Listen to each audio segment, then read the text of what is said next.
Muhammed peygamber karısıyla, annesiyle, babasıyla gelmez. O bir ruhtur. Kendisi gelir. O yüzden size Kur'an okumak buyurulmuştur. Her Kur'an suresinde bir makam vardır. Kur'an okudukça, tebliğ ettikçe hem sevap kazanırsınız hem de makamlara yükselirsiniz.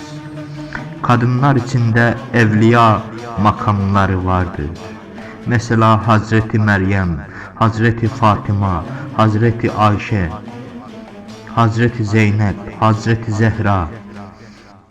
Allah'a şükredin.